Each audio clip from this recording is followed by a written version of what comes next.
where was that first big that first big break where you were like, okay, now I can really start to live comfortably. Now I'm not, eating cans of sardines anymore.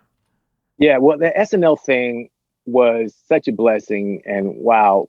But I must admit, like, there was an audition, and the audition went great.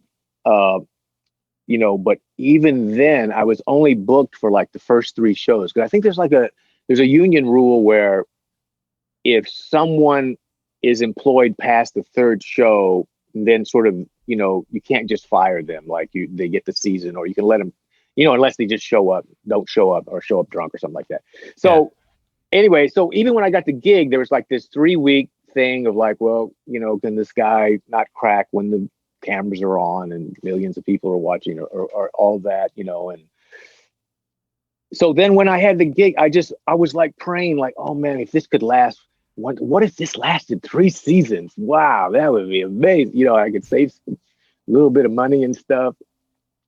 And then, it's been so lucky that I've been able to stay there it's worked out like this. But I never count on it. We never know. It's such a interesting thing. Like, we don't have a contract where we know, like, okay, season's done in May and we'll see you guys next September. Hmm. It's always like, the season's done and we don't really know till July or August if they're going to have us back. It seems like And they do that but with everyone who works there, because I've heard stories about like when Sandler and Farley got let off, they didn't know until like they had heard that there was a new cast. So it seems like that's just kind of the vibe there with everyone who works there. yeah. That's interesting how they handle the cast in that way. And like sometimes people get let go right very close to when the new season starts, and all that. So man, I'm just thankful, so thankful. It's so fortunate, you know. Had you done any television work before they called you to audition?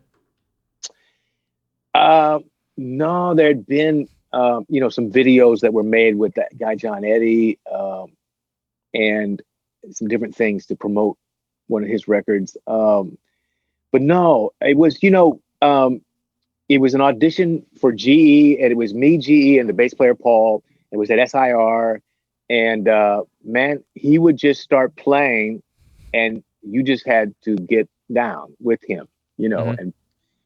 and I felt lucky that I'd sort of been playing in a gigs in the vein that he was sort of, he wanted someone, I think, simple, kind of in your face, wanted someone that had a great feel, and or that feel was a priority, and like someone coming from like what Al Jackson is about, and Roger Hawkins, and like the great tradition of pocket players, and you know um, simple but with a lot of heart and feel, and and and big, kind of big playing, I think, because he played loud and big, and also there was an art to playing with GE, like as far as it was his band, and his where he put it is where he wanted it to be, and he was very physical with his left foot, and his body language about, and you were smart to pay attention to that, if you wanted to keep the gig and stuff. Hmm. Were you shitting bricks going into that audition? Man, I was hungry. And I've done I had done some reading, like back at school. There was this guy that taught lead trumpet players, and I think he also taught Chris and different. But anyway, he's kind of a legendary teacher at school in Bloomington, and his name was Bill Adam. And uh, he had this book that he made all the lead players read. It's called Psycho-Cybernetics. This guy Maxwell Maltz, and where I'm headed is that this book, like the lead trumpet thing is a lot of pressure and tension, and if you crack a note, and it's like the performance anxiety of it and all this stuff, and so Yeah.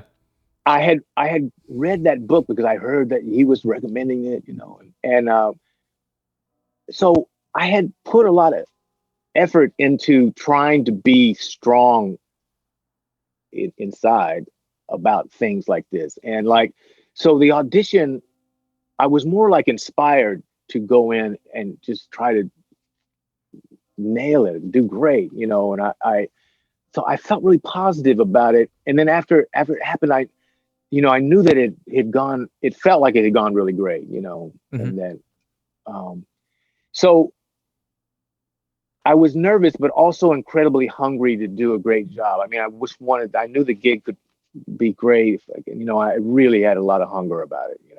How long after that audition do they call you for that 3 show pickup?